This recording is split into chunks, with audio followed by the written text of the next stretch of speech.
नमस्कार, साफ संदेश से मैं अनिल कौशिक। न्यूज़ बुलेटिन 7 बजे में आप सभी दोस्तों का स्वागत है। दोस्तों, आज भी खबरों का पिटारा आपके सामने लेकर आए हैं। तमाम वो आसपास की खबरें आज आपको दिखाएंगे। राजनीतिक के विषय पर भी बात करेंगे। रीट की परीक्षाएं जो जयपुर में आयोजित की जा रही है, 3 दिन तक चलेगी, उसकी 5 पारियों में, उसको लेकर भी बात करने वाले हैं। आसपास की सभी धमाकेदार खबरों की बात भी करेंगे। आज अधिवक्ताओं ने एक ज्ञापन दिया अपनी सुरक्षाओं को लेकर, उस पर भी बात करेंगे। और आज श्री श्याम फाल्गुन महोत्सव का विधिवत समापन हुआ, उसकी भी हम बात करेंगे। और विधायक बलवान पूनिया द्वारा कहे गए अपशब्द के बाद लगातार जो क्षेत्र में बवाल की स्थिति है और आज किन किन लोगों ने ज्ञापन दिया, उसको लेकर उसकी भी बात करेंगे। और दोस्तों, हर विषय की बात करेंगे। बात इसकी भी करेंगे कि जो दयानंद बेरवाल को पीसीसी का सदस्य बनाया गया था, उसके बाद में फिर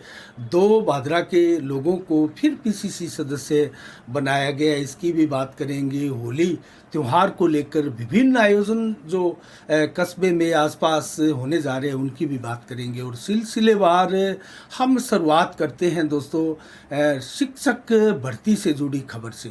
और तमाम धमाकेदार खबरों के लिए भी आप देखते रहिएगा और सिलसिलेवार हम आपको सभी खबरें दिखाते रहेंगे। शिक्षक भर्ती जो 27 फरवरी आज भी, कल 28 फरवरी को भी और 1 मार्च को भी जयपुर में आयोजित की जा रही है। ये 3 दिन में 5 पारियों में ये जो परीक्षाएं आयोजित की जा रही है केवल जयपुर में दोस्तों, उसको लेकर मैं आपको बताऊं तो ये लेवल 1 और लेवल 2 के लिए परीक्षाएं हो रही है। और कल जो जिस प्रकार की खबरें आई थी, 34 लोगों को पकड़ा था, जो पेपर लीक की एक घटना हुई थी और बहुत से लोगों को पकड़ा था, लगभग 37 लोग थे। उनमें से 34 लोगों को 3 तो रिमांड पर है, 34 लोगों को जेल भेज दिया गया है दोस्तों। और इसके अलावा मैं आपको बताऊं तो लेवल 2 में संस्कृत, अंग्रेजी, उर्दू, पंजाबी, सिंधी आदि विषयों के लिए शिक्षकों का चुनाव करना है। 1,27,000 करीब अभ्यर्थी इस परीक्षा में बैठे हैं दोस्तों। इसके लिए कुल 371 परीक्षा केंद्र बनाए गए हैं जयपुर में। और जयपुर में पूर्ण नेटबंदी है दोस्तों, सुबह 6 बजे से लेकर शाम को 6 बजे तक। अब आप जब समाचार सुन रहे हैं तो नेटबंदी खोल दी जाती है, उसके बाद में फिर नेटबंदी होगी। तीनों ही दिन जब जब परीक्षा होगी, नेटबंदी राजस्थान में, जयपुर में अब विशेषकर रहेगी। और इसके अलावा दोस्तों, जो फर्जी पेपर लीक थे उनका मैंने आपको बताया, सभी 34 को जेल भेज दिया गया है। और 48,000 पदों के लिए ये जो परीक्षा आयोजित की जा रही है, उसको लेवल 1 और लेवल 2 के मैं आपको अलग अलग बताऊं तो 21,000 पद लेवल 1 शिक्षकों के लिए है दोस्तों। और लेवल 2 की बात करें तो इसमें गैर अनुसूचित क्षेत्र के लिए 19,192 पद आरक्षित हैं। और अगर अनुसूचित क्षेत्र की बात करें तो 1,808 पद उसके लिए भी है। और कुल मिला के 48,000 पदों के लिए ये परीक्षा है। और अलग अलग मैं आपको बताऊं तो लेवल 2 में अंग्रेजी में 8,742 पदों के लिए है, अंग्रेजी शिक्षकों के लिए। और हिंदी के शिक्षक इसमें है 3,176, जबकि विज्ञान और गणित के शिक्षक 7,435 है, सामाजिक के 4,712, जबकि संस्कृत विषय के 1,808 शिक्षक इसमें है। उर्दू के 806, जबकि सिंधी भाषा के सिर्फ 9 विषयों के शिक्षक है। पंजाबी के 272 शिक्षक है दोस्तों। आयु सीमा की मैं आपको जानकारी दूं तो 1 जनवरी 2024 तक 18 वर्ष से 40 वर्ष तक की आयु होनी चाहिए जो अभ्यर्थी है। और इसके अलावा भी इसमें भी आरक्षित वर्ग को छूट दी जाती है अधिकतम आयु सीमा में।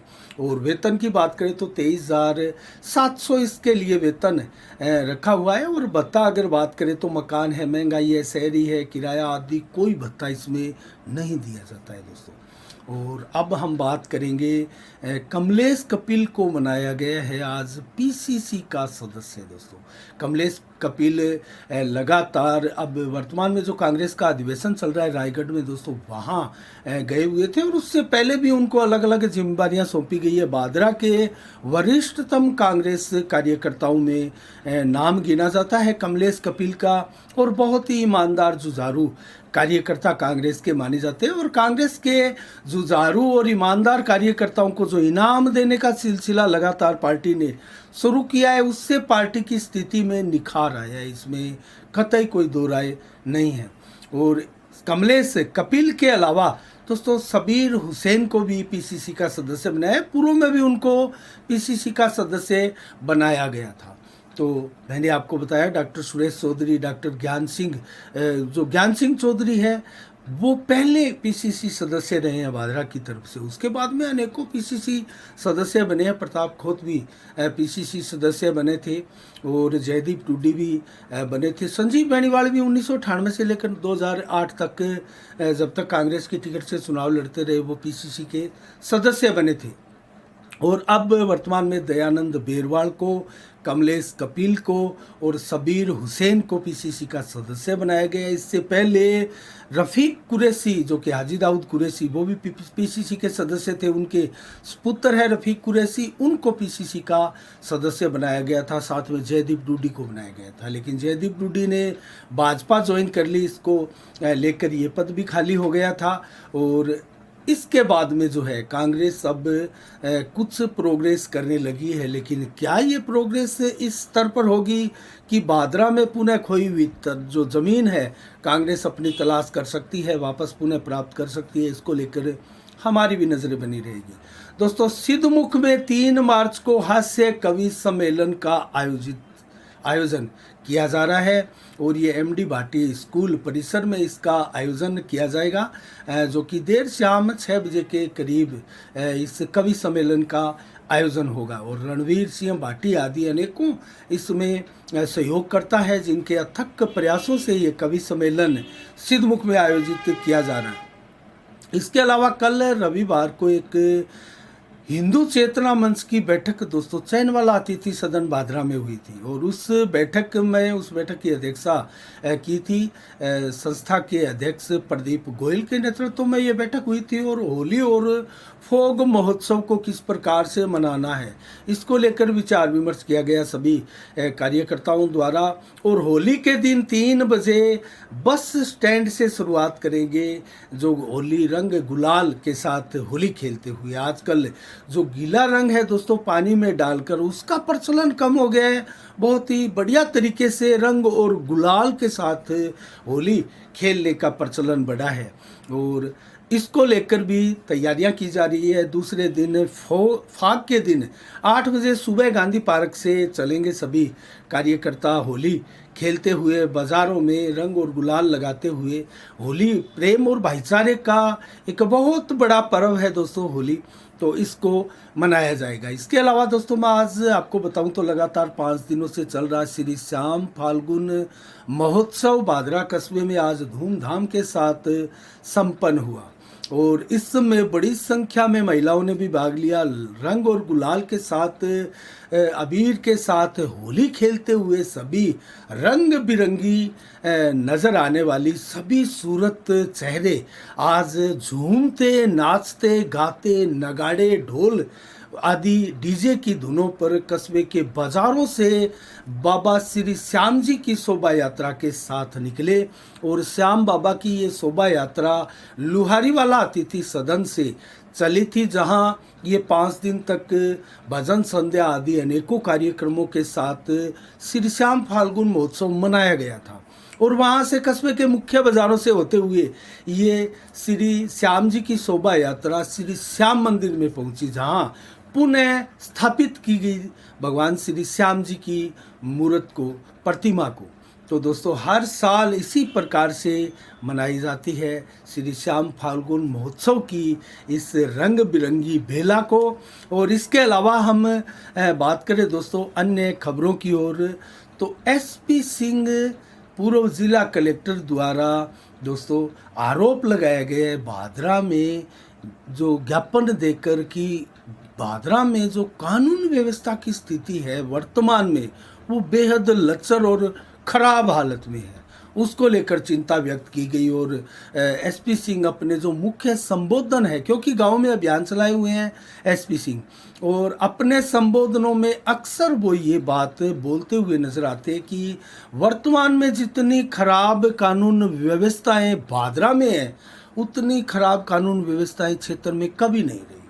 तो इसको लेकर वो भानगढ़ और जिलोदा, गदड़ा और शोधानपुरा, बुडेर, अजीतपुरा आदि अनेक गांवों में अपना अभियान चलाए हुए हैं। और कल भी इन गांवों में वो सभाएं छोटी छोटी कर चुके हैं और ये सर्वेक्षण अभियान चलाए हुए हैं गांव में एसपी सिंह। देखते हैं एसपी सिंह अपने पत्ते कब खोलते हैं, अपना राजनीतिक कद कब बढ़ाते हैं, और क्षेत्र में जो प्रमुख 2-3 ही दावेदार इस वक्त नजर आते हैं, उनमें अपना कद बढ़ाकर कब वो कदम ताल बढ़ाते हुए, मनाते हुए उनके साथ आगे बढ़ेंगे। इसके अलावा दोस्तों हम बात करें वर्मा हॉस्पिटल, जो कि क्षेत्र का एक बहुत शानदार डेंटल हॉस्पिटल भी माना जाता है, और तीसरी वर्षगांठ के अवसर पर ये कार्यक्रम आयोजित किए जाएंगे 5 मार्च को। बहुत शानदार कार्यक्रम इसमें होगा, जो कि सम्मान समारोह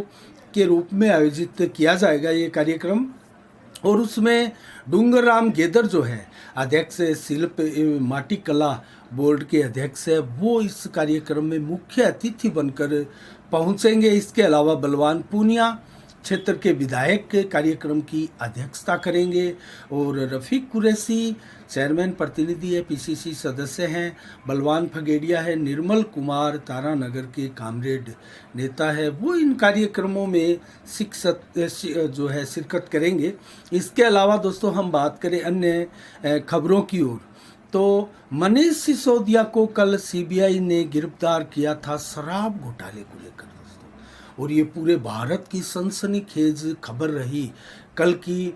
उनको जब गिरफ्तार किया गया तो तरह तरह के बयान विपक्ष के भी आए। आम आदमी पार्टी ने इसे काला दिन बताया, और एक डिप्टी सीएम को इस प्रकार से गिरफ्तार किया जाना बहुत ही गलत हरकत भारतीय जनता पार्टी की और सीबीआई की, जो कि सीबीआई के ऊपर आरोप लगाए गए कि बीजेपी के इशारों पर सीबीआई हरकत कर रही है। तो दोस्तों क्यों गिरफ्तार किया गया है मनीष सिसोदिया को? क्योंकि शराब नीति, जो कि आपको याद होगा, वापस ले ली गई थी। तरह तरह के उनमें से आरोप लगे थे, और ये एक बहुत बड़ा घोटाला दिल्ली सरकार की तरफ से दोस्तों जनता के सामने खुल कर आया है। इसमें बड़ी भारी संख्या का गबन किया गया है, और ये गबन किस स्तर पर है अब सीबीआई इसका पता लगा रही है, और इसी सिलसिले में एक बार फिर से गिरफ्तार किया गया है। पहले पूछताछ के लिए बुलाया जाता रहा था मनीष सिसोदिया को, लेकिन अब सीधे गिरफ्तार किया गया है, और आज कोर्ट के सामने पेश किया गया उनको, और 5 दिन की रिमांड मांगी गई थी मनीष सिसोदिया की, जो कि कोर्ट ने 5 दिन की रिमांड 4 अप्रैल तक दे दी है सीबीआई को। तो अब देखना बाकी है क्या खुलासे इस रिमांड के बाद होते हैं। इसके अलावा दोस्तों हम बात करें अन्य खबरों की ओर, तो भारत विकास परिषद की दोस्तों हमने आपको बताया था कल एक चुनाव भी हुआ उनका, और नए अध्यक्ष का एक प्रकार से कार्यकाल बढ़ाया गया, जो कि कालूराम जी गोस्वामी हैं, और इसको लेकर एक बैठक हुई थी, नई कार्यकारिणी इसमें बनाई गई है। इसके अलावा दोस्तों बात करें अन्य खबरों की, तो अधिवक्ताओं की आज एक जुलूस निकाला गया और ज्ञापन दिया गया सरकार के नाम उपखंड महोदया को, और उस ज्ञापन में सभी वरिष्ठ अधिवक्ताओं ने क्या कहा, इसकी एक कवरेज भी है दोस्तों हमारे सोशल मीडिया पेज पर आप देख सकते हैं, जो यूट्यूब चैनल है उस पर भी, और जो हमारा फेसबुक चैनल है उस पर भी। तो इसमें अधिवक्ताओं ने मांग उठाई है अपने प्रोटेक्शन की दोस्तों, अपनी सुरक्षा की, और जिस प्रकार से वो फैसले करवाते हैं, न्याय दिलवाते हैं लोगों को, और बहुत से लोग इस चक्कर में उनके दुश्मन भी हो जाते हैं, सामाजिक तत्व भी इसका फ़ायदा उठाते हैं, और वकीलों का आरोप है कि उनके ऊपर कभी भी उनकी जान माल सुरक्षित नहीं है। क्योंकि जोधपुर में ये भी आरोप लगाया कि गत दिनों जो घटनाक्रम हुए थे, हमारे साथी अधिवक्ताओं को उनको पीट पीट कर मार दिया गया था। तो इस प्रकार की घटनाओं से बचने के लिए कोई एक्ट, ऐसा प्रोटेक्शन एक्ट लाकर वकीलों को सुरक्षा दी जाए, इसको लेकर ज्ञापन आज वकीलों द्वारा दिया गया। इसके अलावा दोस्तों बात करें अन्य खबरों की, तो भाजपा ने भी आज ज्ञापन सौंपा और जीनगर जो मोची समाज है उन्होंने भी ज्ञापन सौंपा बलवान पूनिया को लेकर। दोस्तों इसके ऊपर हम विस्तार से अब बात करना चाह रहे हैं, क्योंकि बलवान पूनिया ने जो टिप्पणी बिरानी में एक स्वागत सभा के दौरान कही थी, वो टिप्पणी बेशक उन्होंने फेसबुक तो नहीं, लेकिन एक व्हाट्सएप वाल से माफ़ी भी मांग ली थी, लेकिन उनके शब्द जो थे वो पर्याप्त नहीं थे उस समय। जो एक उसमें लोगों द्वारा कहा जा रहा है और विपक्ष द्वारा भी आरोप लगाया जा रहा है कि एक एटीट्यूड में उन्होंने माफ़ी मांगी, जो कतई स्वीकार्य नहीं है और उनके द्वारा सार्वजनिक माफ़ी मांगी जानी चाहिए। तो ये सार्वजनिक माफ़ी, क्या कोई वीडियो अपलोड करके सार्वजनिक माफ़ी मांग के इसको डाला जाए, या फिर किस प्रकार की मांगे हैं? दोस्तों लोग एक ही रट्टा लगाए हैं, और जो जीनगर मोची समाज है उनका तो साफ साफ कहना है कि सामने आकर सार्वजनिक रूप से उनको माफ़ी मांगनी चाहिए। तो क्या ये प्रेस कॉन्फ्रेंस करके माफ़ी मांगेंगे? लेकिन हम बात कर रहे हैं बलवान पूनिया की, तो कल फिर बलवान पूनिया ने एक गांव में स्वागत सत्कार के दौरान फिर भाषण दिया, और एक बार फिर ऐसा लगा जैसे विधायक जी का बीपी हाई हो गया है, और इस सिलसिले में एक बार फिर समझ में नहीं आया उनको शब्दों की गरिमा कहे या इन शब्दों की महत्ता कहें, क्योंकि राजनीतिज्ञ हैं, शब्दों की महत्ता समझनी होगी। और जिस प्रकार से वो उन्होंने जो माफ़ी मांगी थी, वो कह रहे थे कि रूटीन की भाषा में शब्द निकल गया। तो क्या ये कामरेडों की रूटीन की भाषा है जिसमें इस प्रकार के अपशब्द या अभद्र टिप्पणियां भी निकल जाया करती है? लेकिन आज के युग में ये संभव नहीं है दोस्तों, आज के युग में कतई संभव नहीं है। सोशल मीडिया का युग है, और जिस प्रकार से इलेक्ट्रॉनिक मीडिया का और इतनी जागरूक मीडिया का ये युग है वर्तमान में है कि आप एक शब्द गलत नहीं बोल सकते सोशल मीडिया पर सार्वजनिक रूप से आकर। और बलवान पूनिया ने तो कल यहाँ तक कह दिया कि मैंने कोई गलत नहीं कहा। अगर कोई काम नहीं करता है कोई विधायक, तो उसके लिए यही कहा जाएगा। अगर उन्होंने एग्जाम्पल दिया कि अगर मैं आपका कोई काम नहीं करूँगा तो मुझे आप क्या कहेंगे, यही शब्द जो मैंने बोला था और यही शब्द मैंने कहा है, मैंने कोई गलत नहीं कहा। जोर देकर उसी शब्द के ऊपर हम वो शब्द दोस्तों बार बार नहीं दोहराना चाहते, क्योंकि इस प्रकार के शब्द जो है वो सार्वजनिक रूप से बार बार इनको दोहराने की प्रक्रिया ही गलत है। लेकिन बलवान पूनिया हमारे क्षेत्र के विधायक जो है उनको ये शब्द गलत नहीं लग रहा है दोस्तों। लेकिन बहुत से विपक्षी नेताओं ने, शंकर भाकर ने आदि अनेक नेताओं ने, मोची समाज के लोगों ने भी इस शब्द की महत्ता को, गरिमा को जो है वो अलग से परिभाषित करते हुए भी बताया। दयानंद खोखेवाला ने भी बताया कि उनको पता ही नहीं है ये शब्द क्या है, किनको कहते हैं, ऐसा इनको पता ही नहीं है और इसीलिए ये शब्द बोल गए। अगर भूलवश ऐसे शब्द बोले भी जाते हैं तो दोस्तों इनके लिए क्या कोई फांसी थोड़ी देता है, लेकिन खुला विचार, खुला मन करके ऊपर उठकर सारी चीज़ों से खुले मन से माफ़ी भी इसके लिए मांगी जाती है। पूर्व में भी शंकर भाकर ने भी कुमार समाज के लिए बोला था, उन्होंने माफ़ी मांगी। दारा सिंह सोनी ने भी भादरा क्षेत्र में कुमार समाज के लिए वही अब शब्द बोले थे, माफ़ी मांगी।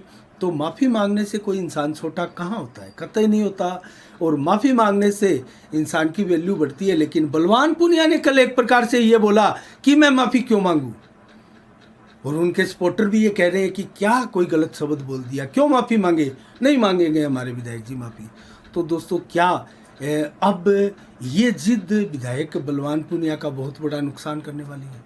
ये देखने वाली बात है। उनके समर्थकों को उनको समझाना चाहिए, और जिस प्रकार से वो दोबारा सोशल मीडिया में आके एक प्रकार से ये बोल गए कि मैं इसके लिए माफ़ी क्यों मांगूँ और मैंने क्या गलत किया, उनको यही शब्द बोलना था और बोल दिया और फिर बोला।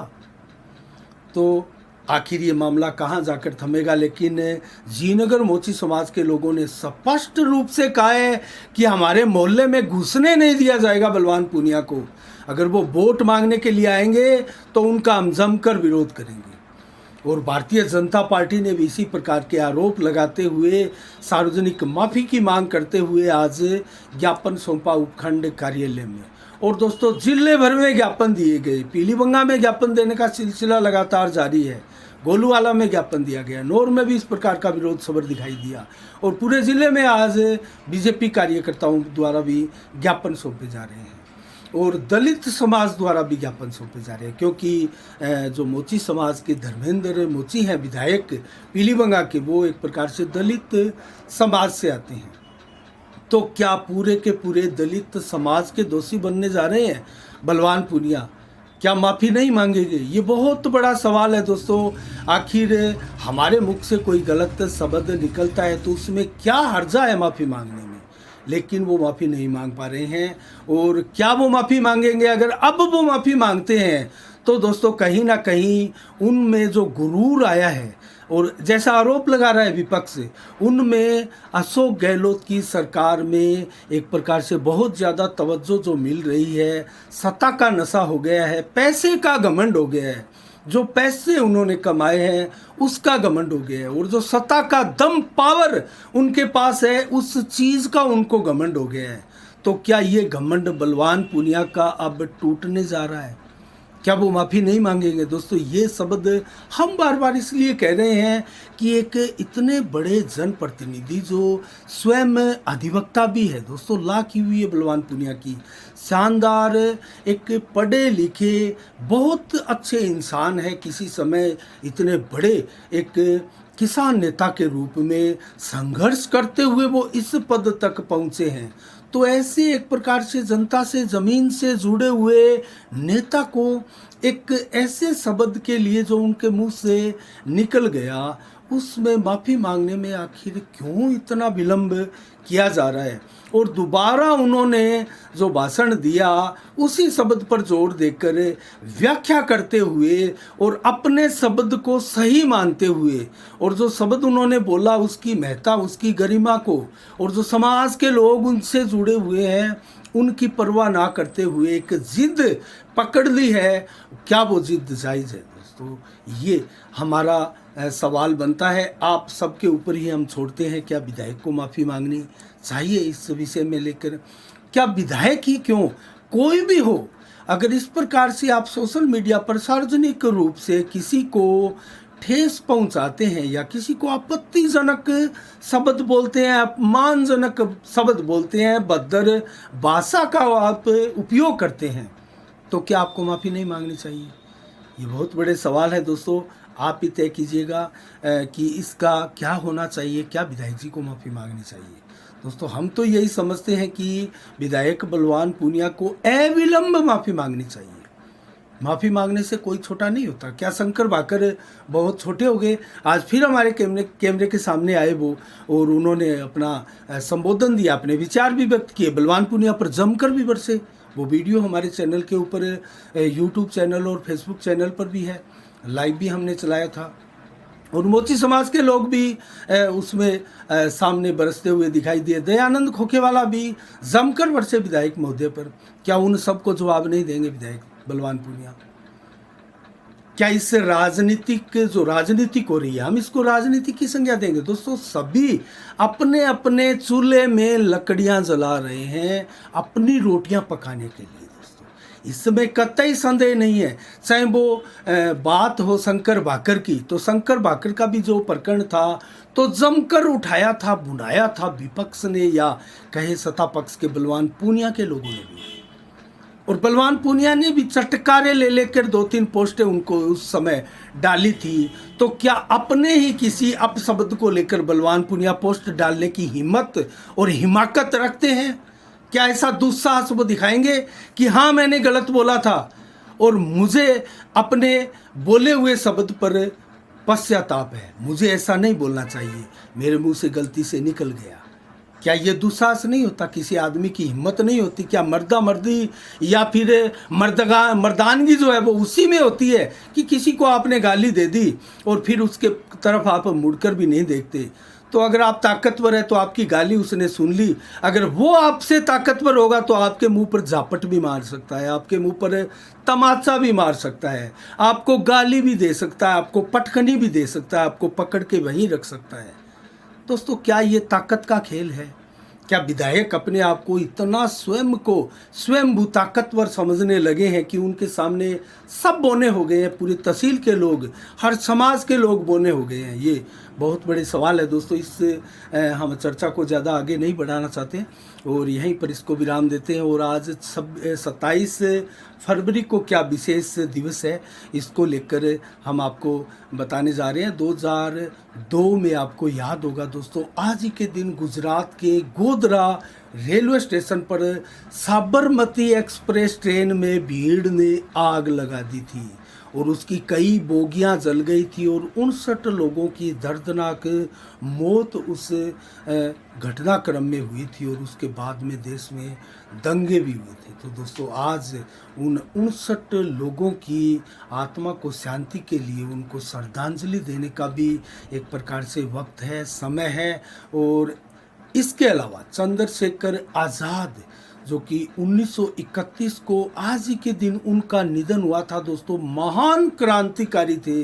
वो भारत की इस क्रांति की अलख जगाने में सर्वोच्च एक क्रांतिकारी शहीद के रूप में गिने जाते हैं। उनका भी आज उनकी पुण्यतिथि है। धूमधाम से ये देश उनकी पुण्यतिथि को मना भी रहा है। प्रकाश झा निर्माता निर्देशक, उनका जन्म आज ही के दिन हुआ था 1952 को। इसके अलावा दोस्तों, मैं जल्दी से आपको आज बताऊं तो अन्य खबरों की और याद दिलाऊं तो दोस्तों, आज के दिन जो है, जो नौहर में बात करें तो डप मंडली की शुरुआत हुई है। चंग बजने की शुरुआत कल से हो चुकी है और भादरा में जो युवा डप मंडली है उसके द्वारा फूलदास जी की छतरी परिसर में हर वर्ष की भांति 1 मार्च को परसों डप मंडली का कार्यक्रम आयोजित किया जाता है और किया जाएगा। और होली के लोक गीतों को इसमें गाने की परंपरा है और ज़्यादा से ज़्यादा जो सांस्कृतिक इस प्रकार के कार्यक्रम देखने के शौकीन लोग हैं वो ज़रूर पहुंचते हैं और बड़ी संख्या में पहुंचेंगे भी। तो दोस्तों, अब मैं जल्दी से आपको मंडियों के भाव बता देता हूँ। नौर से शुरुआत करता हूँ। चना के भाव नौर में 4885 रुपये प्रति कुंटल है, जबकि ग्वार के भाव 5598, अरंडी के भाव 6650 रुपये प्रति कुंटल, जबकि सरसों के भाव 5150, गेहूं के भाव 2494, बाजरा के भाव 2190 और मोट के भाव 6478 रुपये प्रति कुंटल रहे हैं। आदमपुर मंडी में नरमे के भाव 8161, जबकि ग्वार के भाव 5560 और सरसों के भाव 5260 रुपये प्रति कुंटल रहे।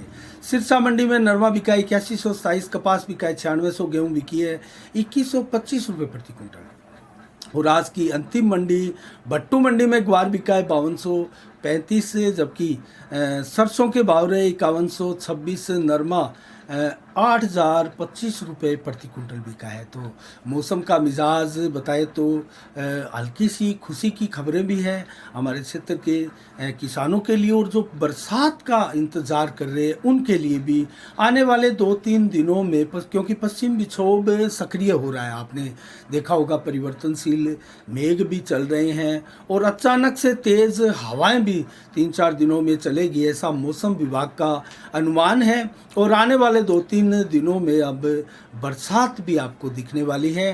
तो 27 फरवरी को आज दिन में 30 से 32 डिग्री टेम्परेचर रहा। 11 से 14 किलोमीटर की रफ्तार से हवाएं चली। मात्र 5-10% ही बादल दिन में थे, लेकिन रात्रि को ज़रूर ये बादल 50% तक हो जाएंगे। 25 से 29 डिग्री टेम्परेचर रात्रि को भी रहेगा मैक्सिमम के रूप में, और 11 से 14 किलोमीटर की रफ्तार से हवाएं भी चलेगी। और 28 फरवरी को, फरवरी के अंतिम दिन, कल कैसा रहने वाला है मौसम का मिजाज। 18 से 28 दिन भर रहेगा। दिन में शुरुआत होगी मौसम जो टेम्परेचर की 30 से 32 मैक्सिमम टेम्परेचर कल रहने वाला है दोस्तों। इसके अलावा 24 से 29 देर शाम को, देर रात्रि को 11 से 18 किलोमीटर की रफ्तार से हवा और 60-70 से लेकर 100% बादल आसमान में दिन भर और रात्रि को छाए रहेंगे। और रात्रि को भी कमोबश इसी प्रकार 19 से 22 डिग्री टेम्परेचर देर रात्रि तक रहेगा। तो आज के लिए इतना ही। कल ठीक शाम 7 बजे फिर आपसे रूबरू होंगे नई खबरों के साथ, नई समीक्षा के साथ। तब तक के लिए आप अपना बहुत बहुत ख्याल रखिएगा। मुझे दीजिएगा इजाज़त। साफ संदेश से मैं अनिल कौशिक। नमस्कार। जय भारत, जय जय राजस्थान।